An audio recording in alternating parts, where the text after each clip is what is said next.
Okay, so hello, I'm Dave, and thank you for the introduction. So to kind of clarify that point, so I'm totally talking about my own views today.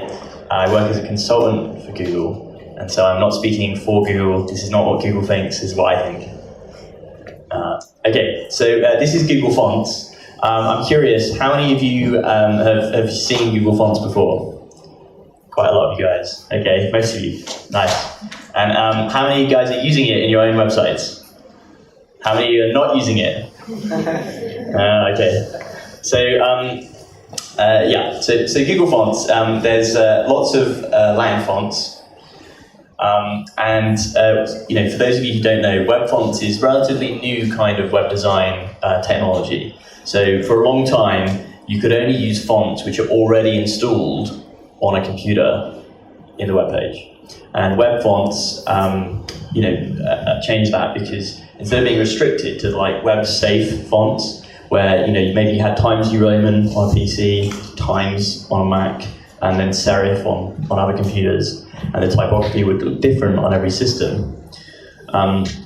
Instead of that, then we now have real web fonts. So with those kind of classic desktop fonts, the typography of the web was often very plain.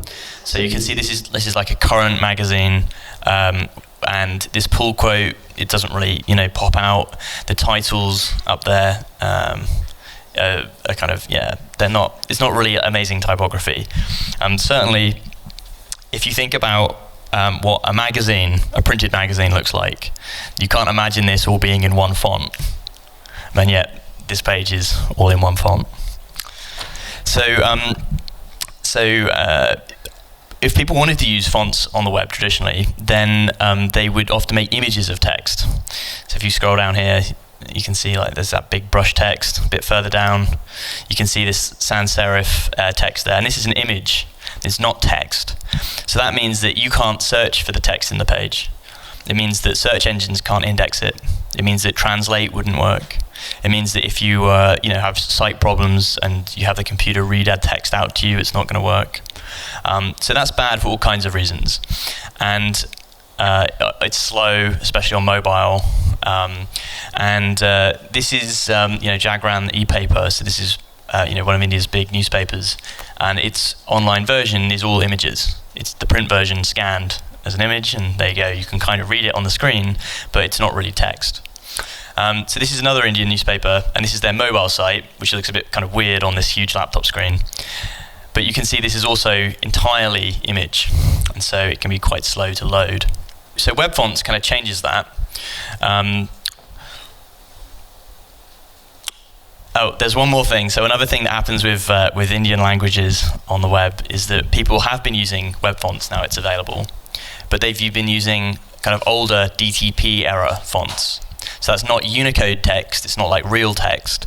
So you can see down at the bottom here that it's kind of like this kind of weird code, it's not real text. But it looks like this is Bengali. So this looks okay with this weird code plus the font.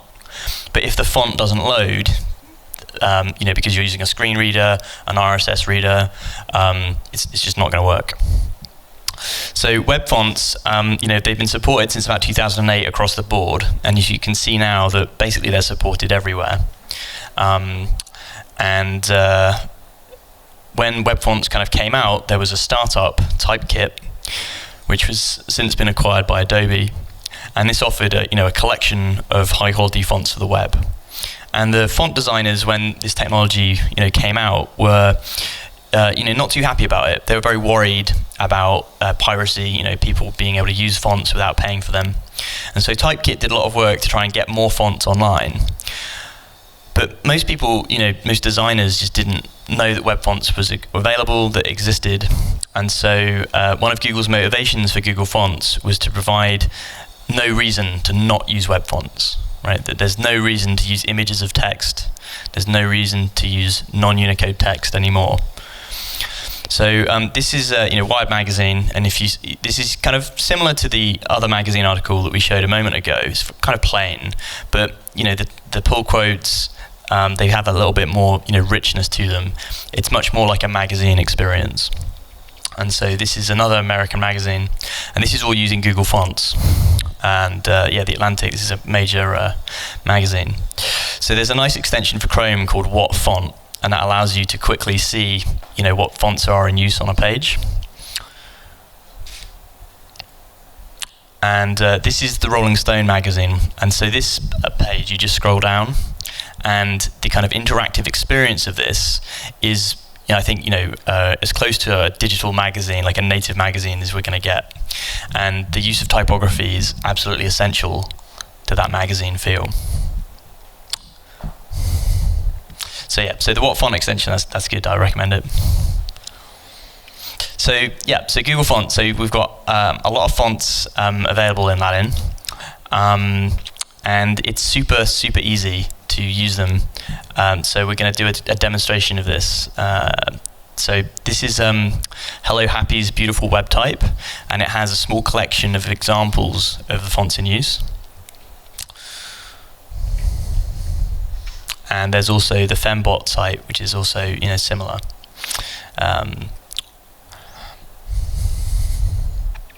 And these fonts, they get used a lot.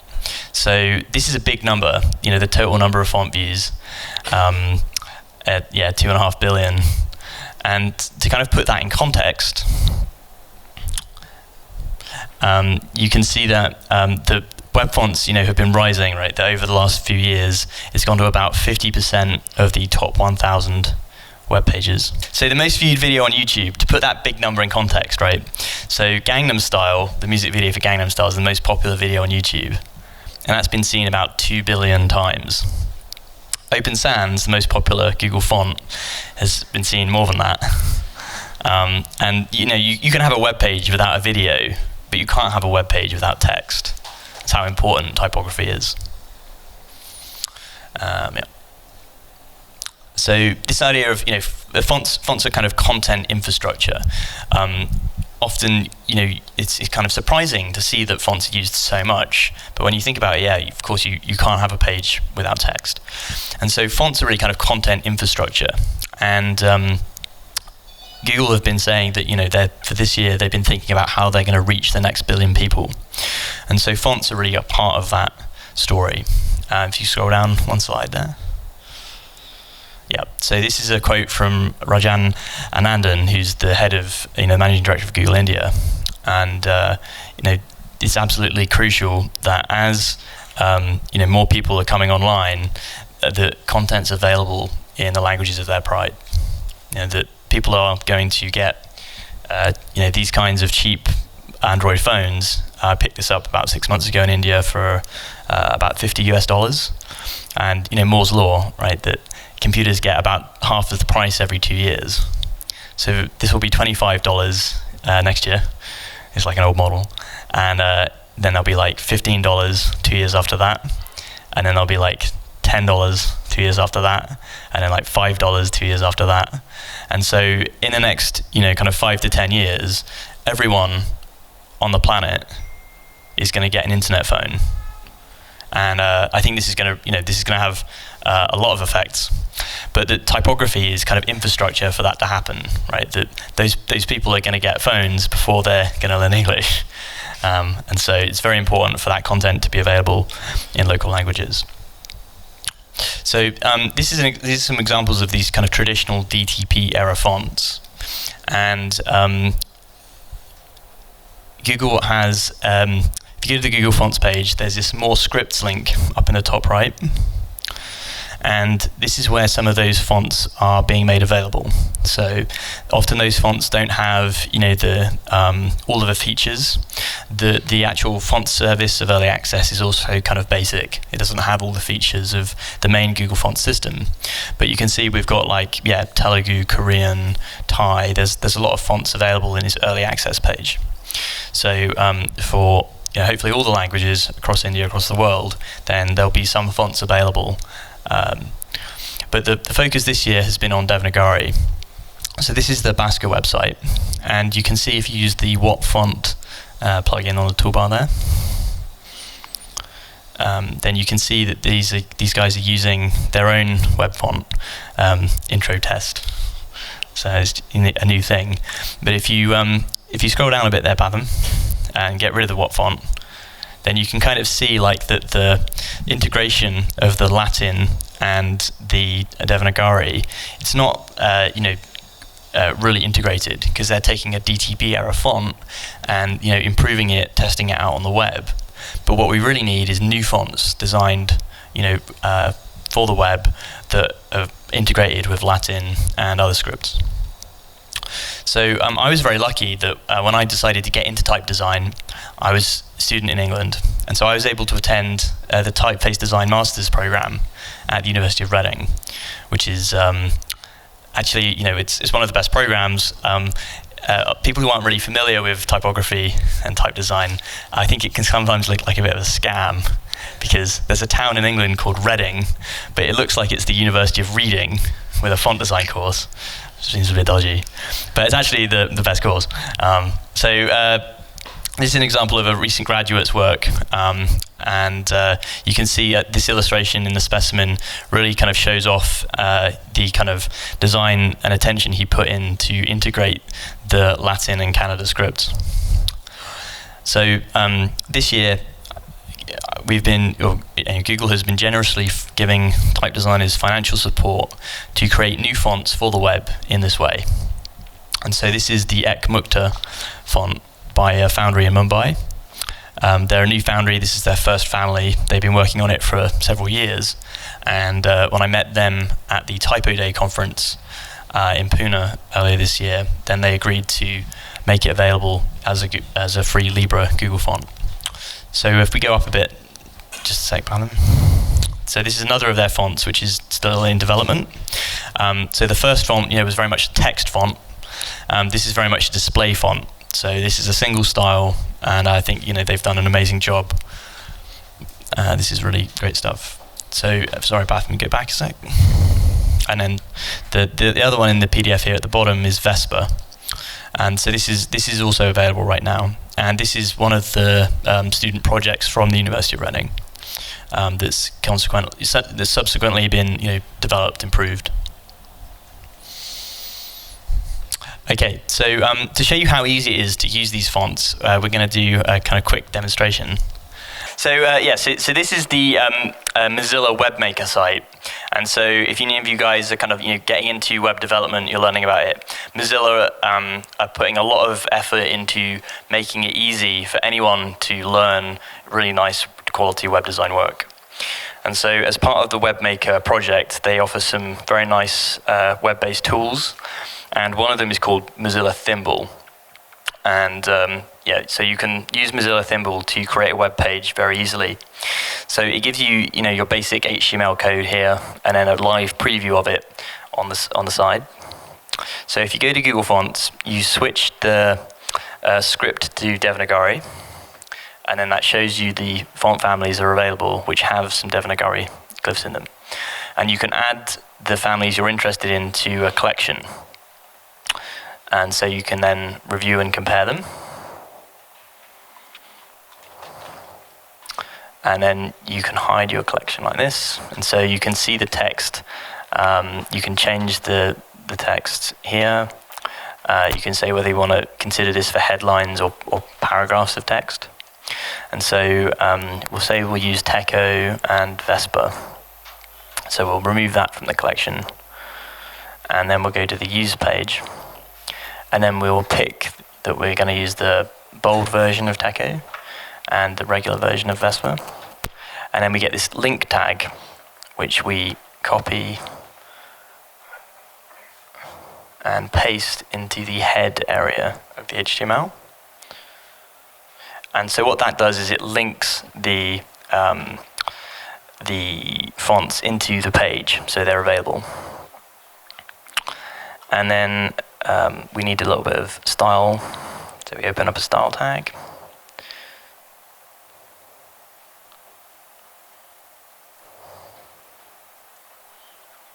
And then we say that we want this paragraph to use the font family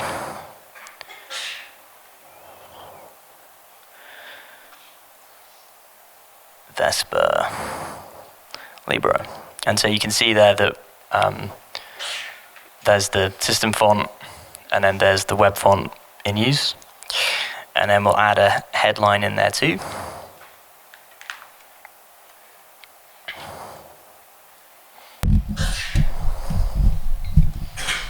And then we'll say that we want that the headline, we're going to just copy and paste that in there.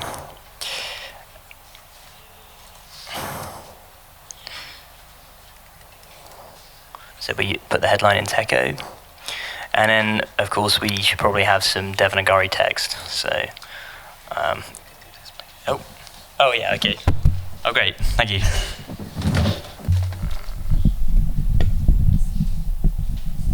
All right, so, all right, thank you. So we'll take that and paste that in there.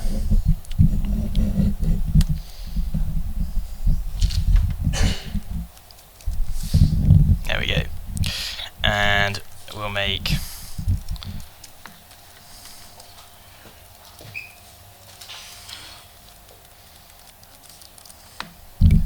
it a bit bigger. And yeah, so you can see there's the Devanagari and the Latin fonts in use together.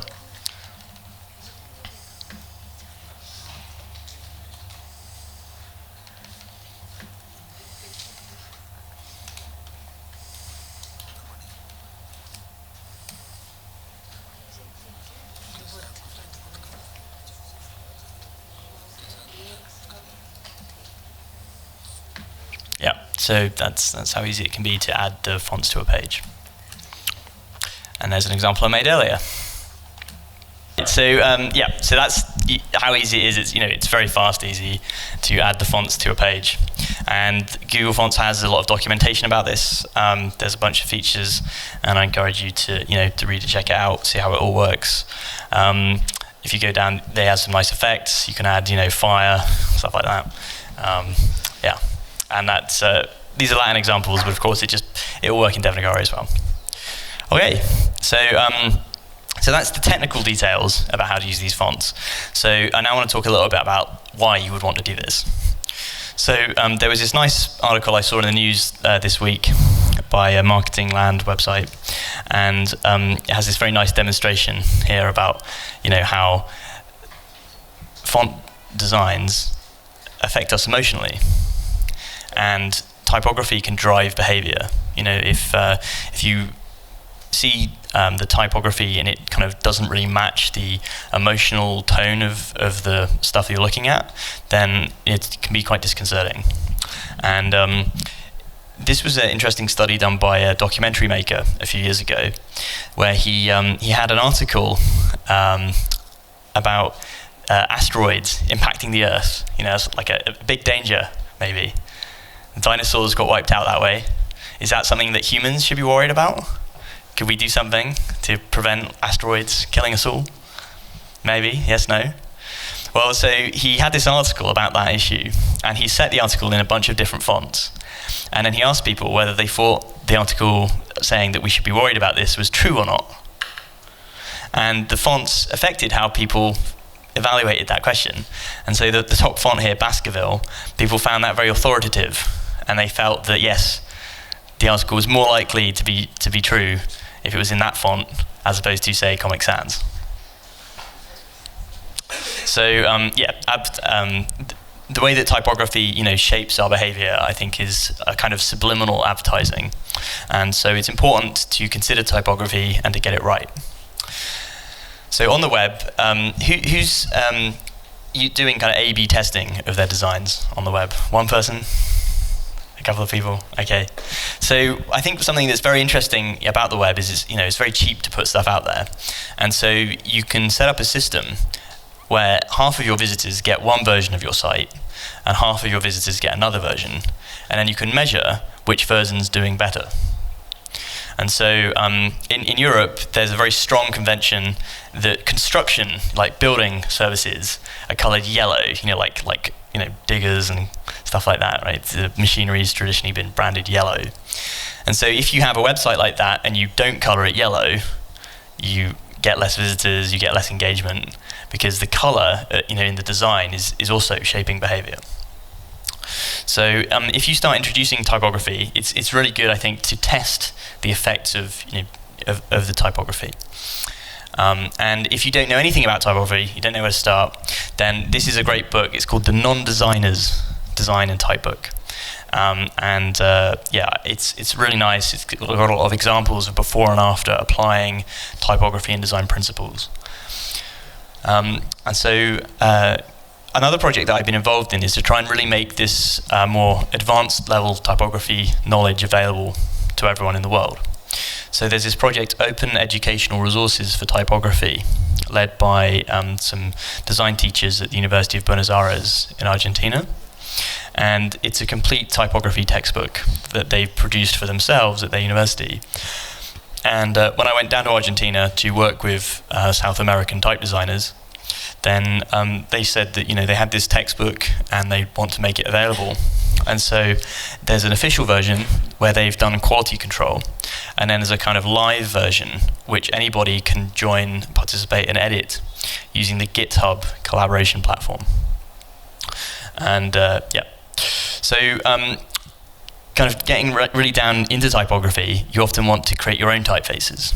And so another project that's I see as very democratic is this FontForge project. So this is a font editor, which is a free Libra open source software. Anyone can use, anyone can download. It's available for Mac, Windows, and it has a very nice tutorial called Design with FontForge. And again, this is like a kind of basic textbook about, at the moment, Latin type design. Although I'm hoping that we're going to increasingly add more information. So based on some of the experiences of the designers making new Devanagari fonts this year, we're starting to increase, try and improve the access to knowledge there. There's also a designer developer who works at Wikipedia in India, and he's made the Indic font book, which provides some of the technical information that you need in order to make Indic fonts work well. So this process of creating these new Devanagari fonts this year, is very much a kind of experimental process where some of the designers have got experience. They've done Devanagari and Latin type designs before. Some of them are trained at University of Reading, but some of the designers haven't, and they've either Latin type designers who are very technically capable and have not so much familiarity with Devanagari, or they're Devanagari designers who don't have so much technical experience. So we have this discussion forum where people are posting their work in progress for review, and I encourage you to jump in, and if you really think this is interesting, review the fonts, give comments, feedback. The designers would love to hear from you. And so this is some example of work in progress.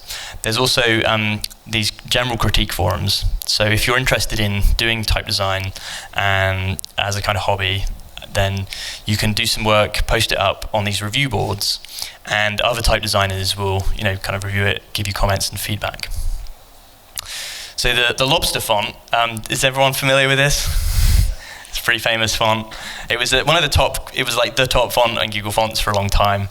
And that was made entirely in this process. So the designer, Pablo Mbulari, was down in Argentina, and he was a web designer, and he became interested in type design. And using those forums, he'd post his work in progress, get feedback, and eventually made this beautiful font, which is extremely popular. But this kind of kind of iterative process is a little bit controversial. So there was this very nice typography blog, Typographica, which posted this article about Roboto, which was a font made by a designer inside Google for Android, and he said it was a Franken font and terrible because a very early version had been released as part of a software preview for Android. So it was kind of work in progress. And I really think about this as a kind of web native approach to design, right? It's very iterative, that you can start a type design, you can make it a reasonable level of quality, that it's useful to some extent. It may not be as good as it could be, but if it's useful, then I think that's at the stage where people could use it. And so fonts are almost never finished. There's always problems with fonts, right? They're very complex pieces of software. The design often, needs to be changed for different contexts. And this is actually my original motivation for getting into type design. That when I was doing design work, often the fonts I was using didn't have the weights I wanted, or the punctuation wasn't designed quite right, it was too small or too big. The language support sometimes wasn't there, it only supported English, it didn't support all European languages. And so this ability for designers who are the users of the fonts to kind of work in community with the original designers of the type, to improve them or to customize them for themselves, I think is important. And this is, very much part of a wider movement of free Libre software, Creative Commons design work. And so GitHub is this kind of platform for collaboration. And so I encourage you guys, if you're not familiar with GitHub, they have great documentation, and it's a great kind of backup system. It's a version control system in your design work, so that instead of going file, save as, this is the final design, file, save as, this is the final design. You don't do that. You just have the design, and then there's a system which manages the versions, and that allows you to go back in time when you need to. It allows you to share work collaboratively. If two people make two changes to the same file, and it's a text file, they can be merged. It's a very nice system.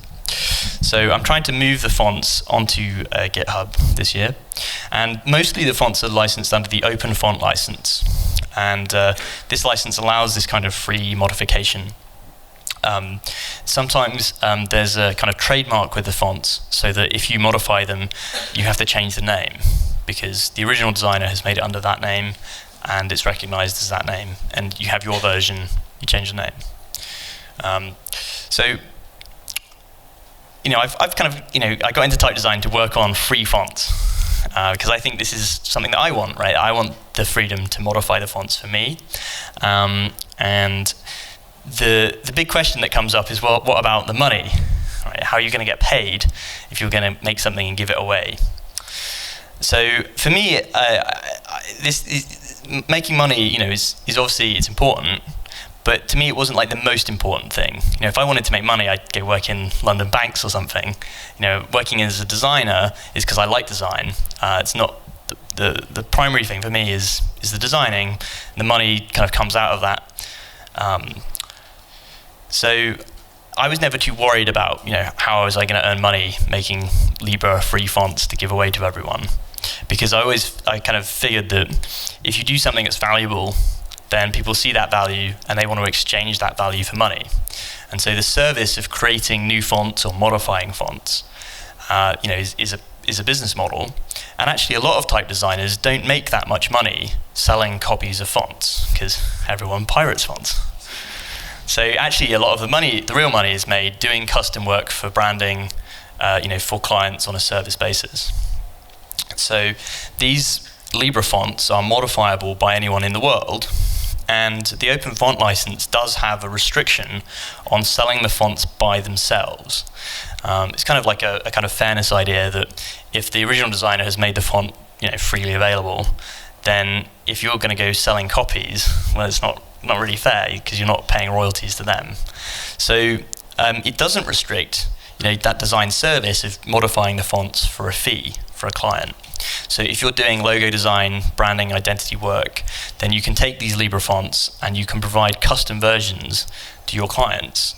And if the custom version involves like chopping off one of the letters in some cool way, and it takes you 5 minutes, well, that's not a big change. And so the client's probably not going to be happy to pay you a load of money for that, but they'll probably pay you something. If they're going to pay you for a logo and other branding work, then there's no reason that they wouldn't pay you for a kind of semi-custom typeface. A lot of companies use Helvetica for their branding, so you don't need a totally custom thing, but having something that's a little bit customized for you can be a great story. It can be a great piece of the marketing and the branding. So who's heard of Kickstarter? A few people. Okay, I think if you refresh the page, it should come up. Yeah, so Kickstarter is a pretty famous website, and it's a funding platform. So I said earlier, web publishing is cheap. It's cheap to make fonts, to make web pages and just put them out there. And so on Kickstarter, it makes it really easy for someone to put up a web page trying to sell a project before the project has happened. It's kind of pre-sales. And the way that it kind of is safe for the customers is that you're totally upfront that the thing doesn't exist. It's not like a scam where you're like, give me money and then, oh, it's delay. It's very upfront. It was saying, here's this idea that something we want to do, and we need a certain amount of money to make it happen. We need a certain amount of capital investment to be raised.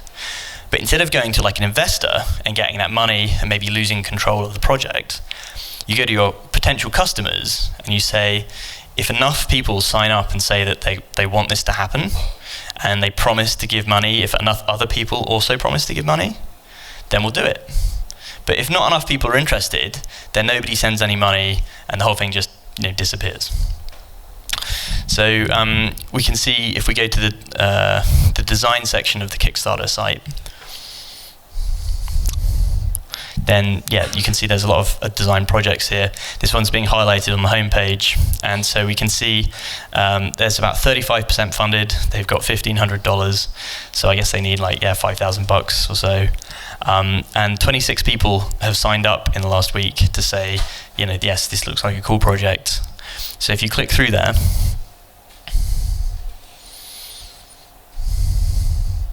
this is for a block of wood.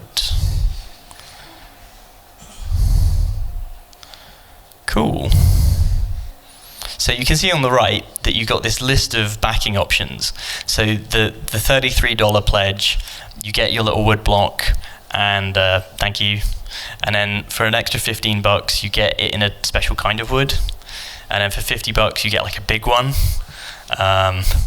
So you can see, you can pledge more and more money to support the project, and you get more and more in return. So that's Kickstarter. The model of Kickstarter maybe doesn't work totally well for things where you're going to give them away to everyone in the world at the end, because there's a free rider issue, right? People say, well, that's a nice project, but if I don't send anything, other people will send money, and then I'll just get it at the end. So there's different funding models, and this is one of my favorites. It's called Fund.io, and the idea is that this allows you to use the power of copying to as part of the revenue model. So the author has some very nice blog posts explaining how it all works, some nice diagrams, and I think this is a very exciting idea. But nobody's actually really, as far as I know, kind of implemented it for real projects yet. It's kind of an academic idea. Now, Kickstarter itself doesn't actually operate in India. So you can buy stuff, pick Kickstarter projects, but you can't create your own Kickstarter projects. So I don't think we have a tab for this. I think you have to search for it. So if you search for Kickstarter equivalent in India, pick a venture, and this is some startup that's offering the same kind of funding platform in India, by Indians for Indians. And there's probably more if you guys are into this kind of stuff. I'm sure if you search around, you can find other platforms. So I tried to do this with some font projects, and because they were kind of being backstopped by Google, all of the projects appear to be very successful. They all kind of met their funding goal, but that was often because Google topped them up. However, there was one, Montserrat, which you can see got double the funding amount with no help from Google, because the video that the designer made was really nice, and it really resonated with people, yeah, she got double the target amount that she originally wanted. So I have had more success with this kind of win-win idea.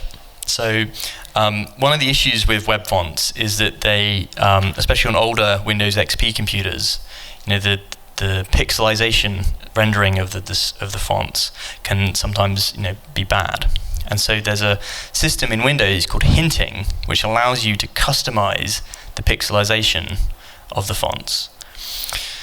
And so I had an idea that we could use the non-Windows font rendering systems, which have a kind of intelligence built into them to do a better rendering. And we could take that and put it back in the fonts so that when they're used on Windows, they look good. So there's a little program, we made a little video and tried to raise some money. And you can see if you click the donate button on the top right there, that by approaching companies who also had this problem, where they had a lot of old DDP era fonts they wanted to convert to the web, that they could donate substantial amounts of money. And so if you go up to the top, you can see that we raised over $50,000 so far by approaching companies to give $10,000, $15,000 at a time. So there's a book called The 7 Habits of Highly Effective People. I think I had to search for that one again. And so this is like a super famous, super cheesy business book. Do you guys know this? A few of you guys? Yeah, so it's a very famous American business book. It's the kind of thing you'd see like in an airport. It's kind of cheesy. But one of the ideas in that is like win-win, right? This idea that maybe there's people who are not totally interested in my ideas about Libre fonts and having fonts which are free and modifiable, but there are companies which are working with fonts where they're restricted, they're not allowing modification, they're asking people to pay for each copy, but they have this problem where they need to improve the hinting, and so that's like a win-win situation where they had the same problem that I did, and we could work together.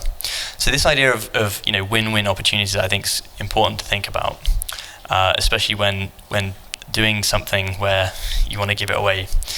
So if you can find someone else who wants to benefit from that thing existing, and they don't really, they're not so interested in charging for it directly, but they need it for themselves, then that's like that win-win situation.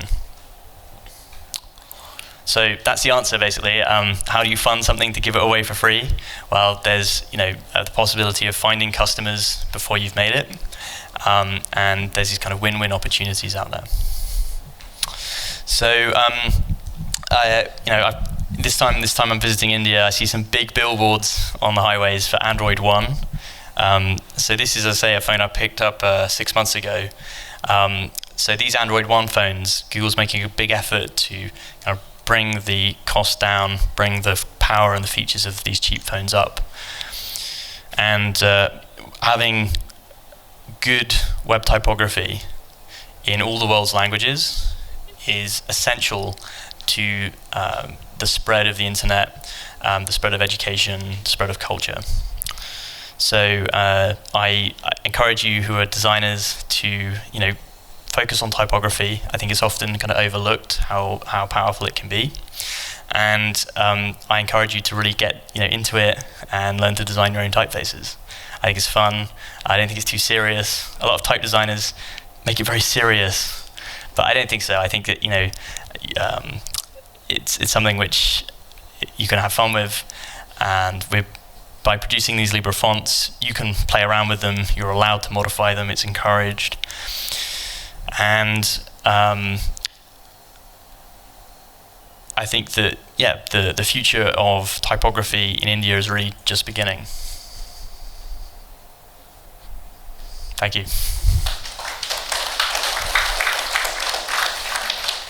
And so if you want to contact us after we're going to be around for questions, but if you want to contact us, you can hit us up on Twitter. We're easy to find.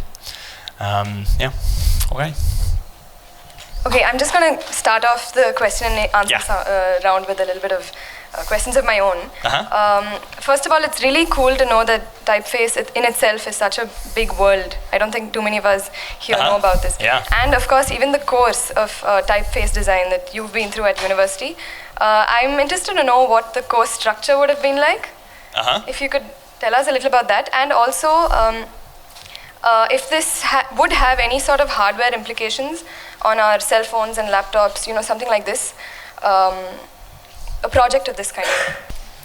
So you have an on-screen keyboard. I think that the on-screen keyboards for Indian languages are not very good, and I'm sure that they'll be improved. And I think you can get third-party keyboards for Android, where people are attempting to improve them. I know that there's a project at the IITB IDC, the Industrial Design Centre at the IIT Bombay, have been working on better keyboard input for Android, because I was there a few months ago and I was like, wow, that's cool. So yeah, you can find that online for sure. And yeah, content creation in Indian languages is improving, right? So the fonts need to improve, keyboard input needs to improve, search engines need to improve, all that stuff. And if you open a new tab, Patham, if you search for Zuckerberg Modi. Okay, well, somewhere on the internet there's a quote about Mark Zuckerberg saying that Facebook are also very interested in content creation in local languages in India, and they met with the Prime Minister. What are the languages they're targeting? Are there any set languages? The Devanagari writing system covers many languages, so obviously Hindi, Marathi, Nepali, Sindhi, some others, and that's about 40% of Indian population, and that's something like 300 million people. And then after that, there's a bunch of languages which are spoken by about 50 million people. It's like 55, 50, 45, 40, and then there's a few more which are down like 20 million, and there's a few which are like a few million. And so yeah, the nature of business is prioritizing, and so the Devanagari fonts that Google have been commissioning this year are mainly for those three, Hindi, Marathi, Nepali, and maybe some of the fonts will support the Vedic glyphs for more. I guess that's more like academic and historical writing. The Google Fonts project, it's about making free Libra fonts widely available. So if you make a Libra font and you contact me, we can put it in the system. And there are, a small number of fonts available for other languages, which are going into that early access page. And once the fonts are under that free Libra license, they can evolve and improve over time. And so this week we added about 20 Telugu fonts. I added 20 Telugu fonts to the early access page. As I say, I really feel like this is, right, we're at the beginning of this, right? So it's going to take time. So like in the Frankenfont article, I actually have famously low standards. To me, if the font's available under a Libra license, then it means that there's no restrictions on it being improved other than the restrictions of organizing, the expertise and time, and labor time, raising money to pay people to do it or motivating them to do it, or whatever. So to me, that's like the most important thing. And I think about this over the long term, right? Over 20 years, those fonts are going to improve somehow, or they're not, and they'll just, they won't get used very much, because if they're not good, they won't get used much. And I remember when Wikipedia first came out, it wasn't very good, and now most of the time it's very good.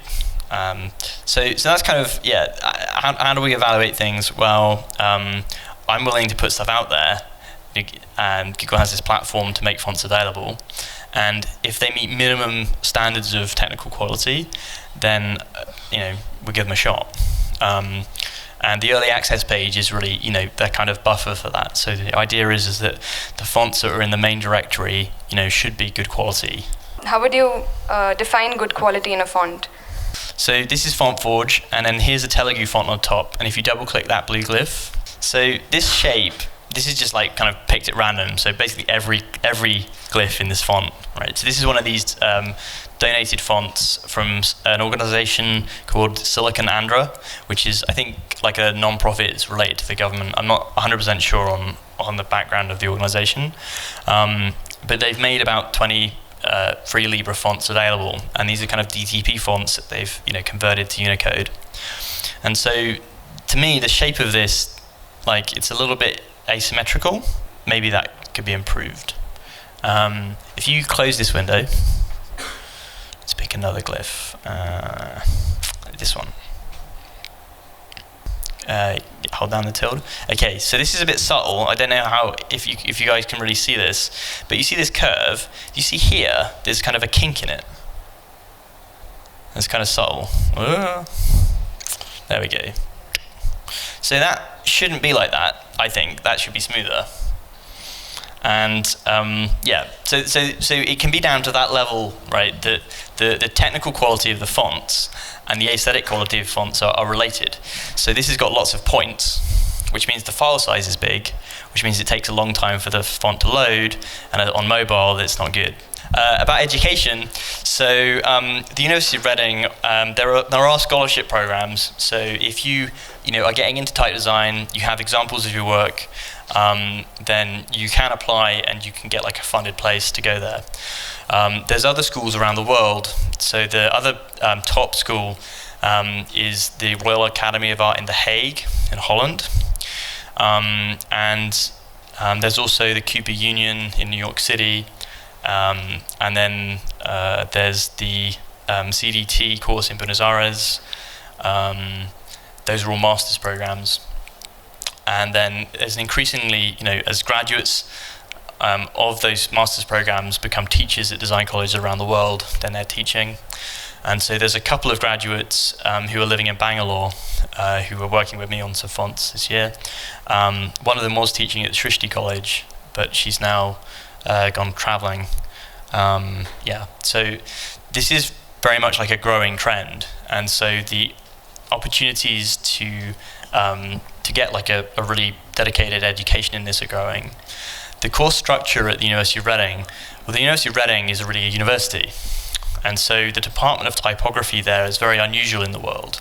Mostly design is taught within arts colleges or design colleges. So I know that there's the NID in Ahmedabad, which is focused entirely on design, whereas my understanding is that Srishti here in Bangalore is an arts college, right? So the University of Reading is even more unusual than a design college because it's a real university doing design. And so they're really trying to make typography they're kind of turn typography from an arts practice into a humanities discipline. So they treat it more like history or psychology, and they encourage you to attend psychology classes, history classes, to work with historians and psychologists on researching typography. And it's a very academic environment. So their typefacedesign.net website has examples of all the student work. And yeah, so the course is very intense. They basically require you to go full-time for 1 year. They don't want you to have a job at the same time, so you've got to live in England for a year without a job. So you need that scholarship. And it's the first term, then you do experimental work. The second term, you do a major typeface project, which these are PDFs are showing. And then the third term is your dissertation, where you have to write a 10,000-word English dissertation on some kind of academic analysis of type design. And so this website has some of the dissertations, and the dissertations, some of them are online. And we actually have this very nice book, Size-Specific Adjustments to Type Design, which is one of the master's dissertations that was turned into a book by its author.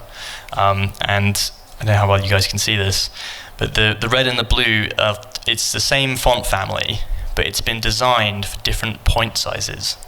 So the 8-point version that's used for like captions and images is designed to be a little bit wider spaced, a little bit more blocky. And then the blue version is designed for, like 70-point use. And the thin parts are much thinner in the serifs. The proportions, the X height is different, and so on. So, when you really, really get into really fine typography, you can really get lost in the subject. Hey Dave, so one of the questions I had was, so one of the things I keep thinking about is in the offline world here, right? You look at signage all around the city, it's very inconsistent, and given that this is India and we have multiple languages, typical signage has whatever 3 or 4 languages or something like that. So what I was thinking was, is there a way to bridge whatever you're doing here with the offline world as well, and see if you can leverage some of this, in offline signages and so on, work with the government to establish consistent signage across the city, across different languages and so on. Is that something you see happening, or you think this is completely restricted to the online world at this time? So these fonts, when I say that they're designed for the web, then often that means these kinds of size designs, right? That if you're designing something for use in a billboard, then the shapes of the letters would be different to if you're designing it for a small pixel screen. But that being said, there's no restrictions on the usage of the fonts. That's what it means to be a free Libra font, right? That there's no restrictions on use, there's no restrictions on modification or distribution. So you can use these fonts in print.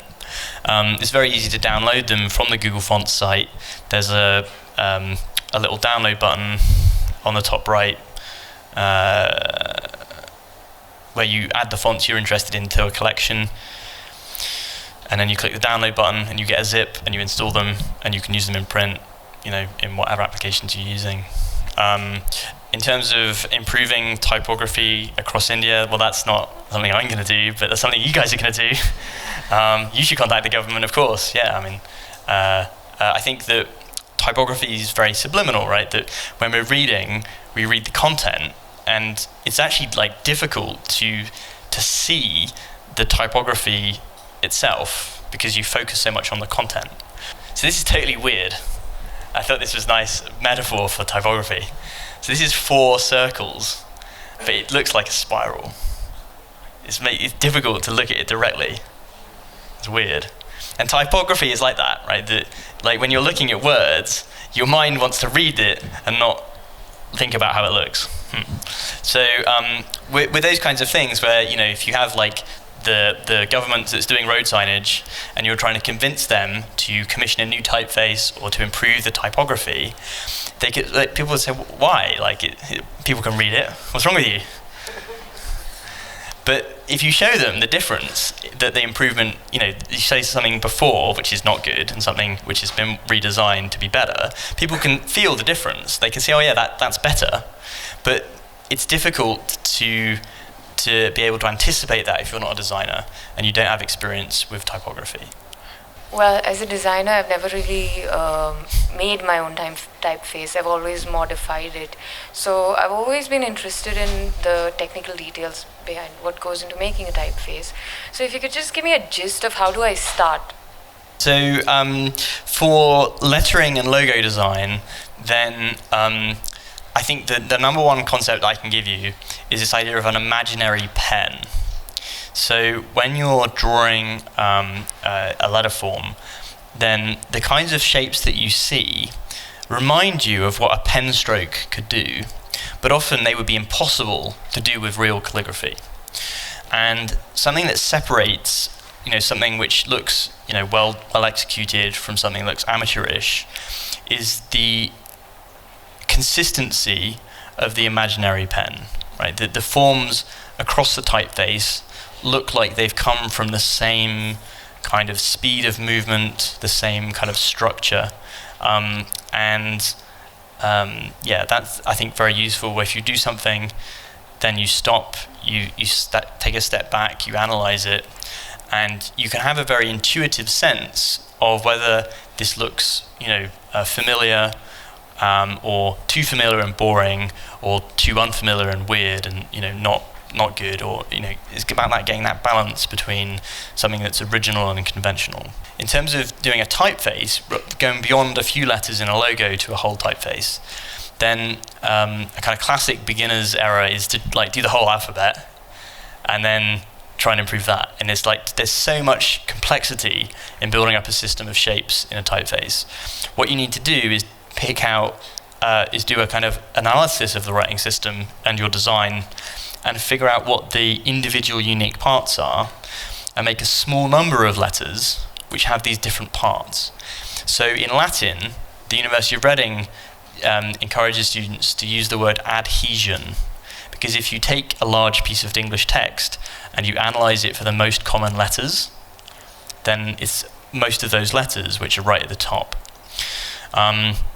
Another foundry uses video span, because that has more of a shape analysis. There's a diagonal, some verticals, some rounds.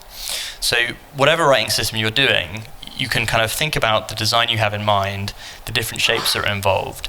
And by having a small number of letters, you reduce the complexity, so that when you change one thing, you have to review that in context with the other things and then make other changes. And if you have many letters, then it gets really, really a long process to rechange everything all the time. So you have this first stage where you have a small number of letters, and then you need to make a test text so that you can see what that small number of letters would be like in a paragraph. Because that's really what you're designing. You're designing text, not letters. So you need to get a small number of letters into text, and then that gives you that feedback where you can have that intuitive look. And then the second stage is where you get a full alphabet and you can make real text, and then that kind of weird thing happens where you stop seeing it as shapes and start seeing it as reading text.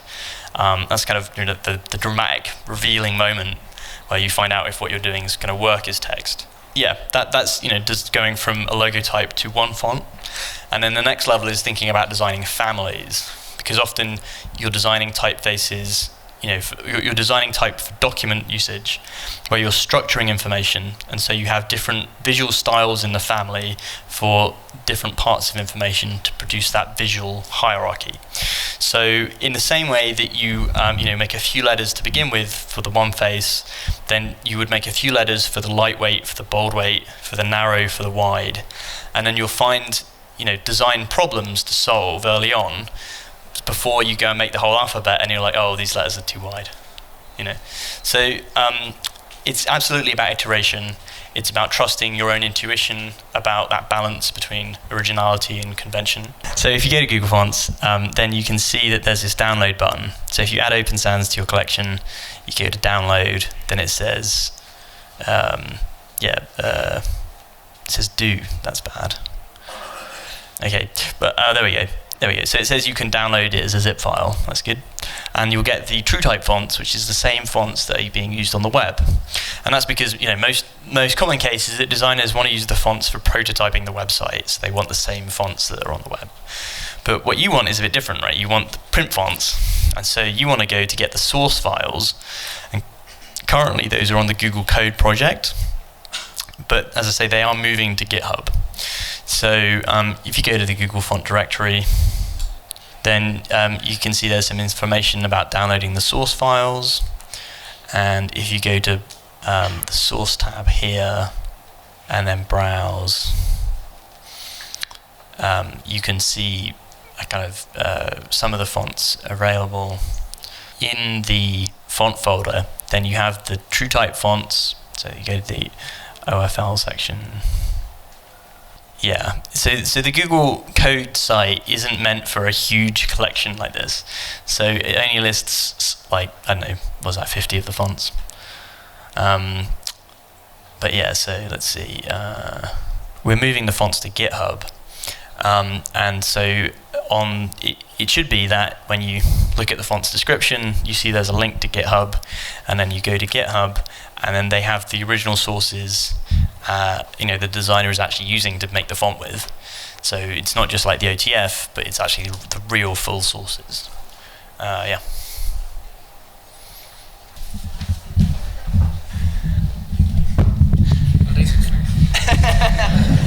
Thank you, sir. All All right, so when you ask somebody to draw a letter, then typically they'll draw the outline rather than, they'll draw the outline. So you might have somebody and they would, they draw a stroke like this and a stroke like this, and that's not really a sketch, that's writing. So when they sketch, then they might draw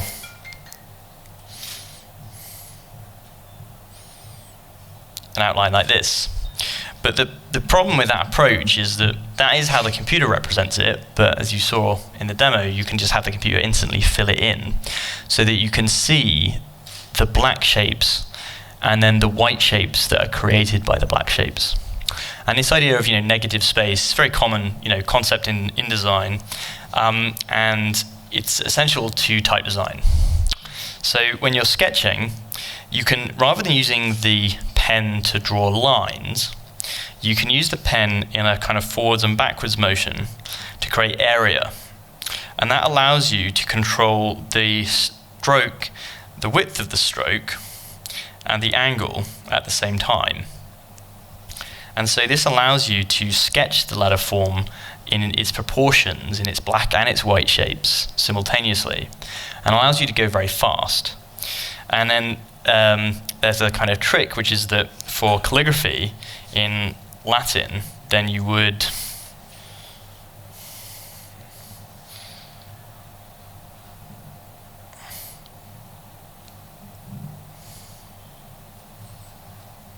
typically have that kind of pen angle. And in Devanagari, then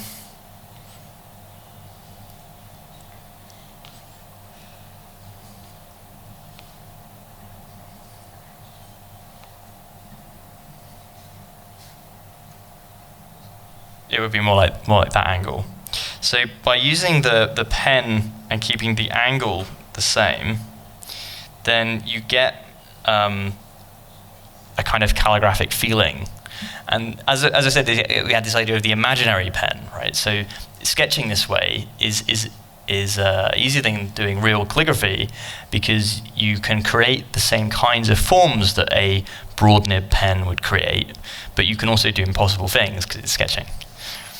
So that's really kind of like the big secret to sketching letter forms, that instead of doing the line first and then filling it in, which is what you would kind of obviously do, you want to flip it around and do the area first, and then when you have the proportions, then you would do the outline contour to kind of confirm that that's what you wanted.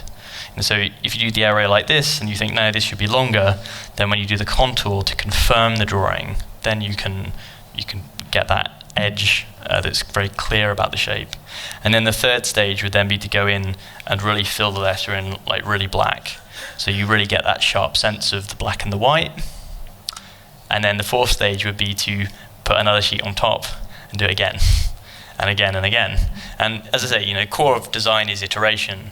And so with sketching, you can very quickly throw down ideas and then step back and look at them and think, well, does this have the right kind of feeling that I'm going for? And then you do it again and improve it. And then when you have the idea kind of pinned down, then you can go to the computer and you can either scan your drawing and trace it, or what I would recommend is to redraw the shape, redraw the idea without tracing, so that you are kind of like, it's like into the gym, like you want to do the light weights at the beginning, and so that's kind of like taking the drawing and tracing it. But you really need to build up that kind of power and skill about drawing the thing that you want to see with the Bezier tools quickly, directly. And so I don't recommend taking a scan and tracing it. I recommend thinking about the idea and then re-executing that idea digitally. So that's how I see sketching leading to digital design. If you guys want to hear more about this, I'd like to invite Patham, my friend, up to the stage. So Patham's a type designer from Sri Lanka, and he's, I think, very passionate about typography. I met him at the typography conference in Pune about 6 months ago, where he was presenting some of his work on making interesting new ideas in type design. Hi. So I've been working on typography for last like 1.5 year or so, like at college and then afterwards as well. One of the first things that I was thinking was like I did my like degree in graphic design, and I got interested in type design, and then when I like thought of like moving into type design rather than doing like direct visual design and web design, but I was like, the biggest problem I had was actually like this part of world we have like a lot of other problems that as a designer, as a creative person, that we can solve using our creative skills, the thinking, and as well as time, like child abuse or whatever, right? So actually is this like something that I want to take on, making like letters, like beautiful letters, is this something, can I do something about it? Because I've been always like passionate about all these like problems we have. But then when I was doing like research and because I was like really into the letters and I loved letters, then I realized actually there are some things that we can do. But the thing is, now in Sri Lanka, because it's my experience, none of the publishers use like proper new Unicode system fonts for publishing in native languages. Because of this, all the content is in like old formats, and this cannot be translated into new web formats or like text to speech systems where blind people can access the native content as well. So it's for like last 30 years none of this content has been translated.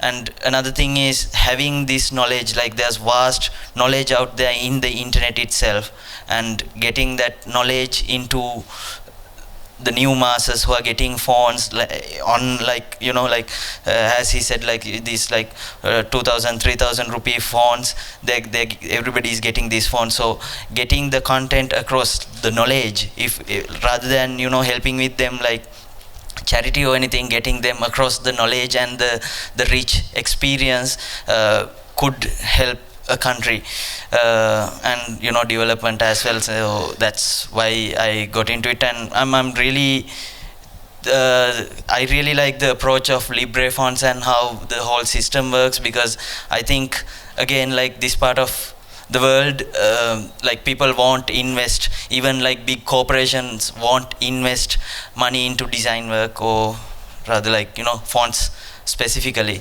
But if we can work on if a lot of people, like group of people, can get together and work to develop a set of fonts that all industry can then benefit from it. Now in Sri Lanka we are trying to do this, where like all the advertising agencies and web companies are chipping in to develop like 50 fonts for Sri Lanka.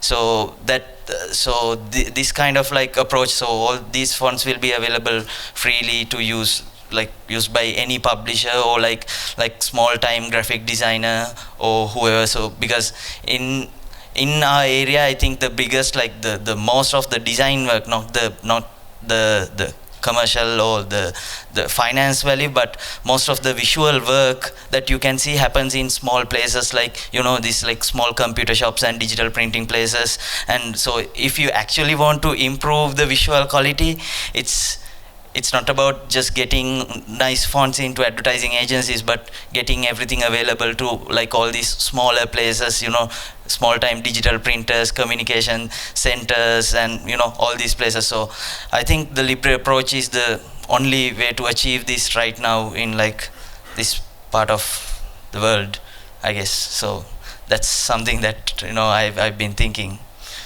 Yeah. So yeah. Thank you so much, Dave and Pathum, for taking time off to introduce us all to this big world of its own. We have a little something for you as a small gift from Creative Mornings. Since Diwali, the Indian festival, is around the corner, we thought, why not give you some diyas, like a multi-purpose diya. Thank you. Yeah. Thank you once again.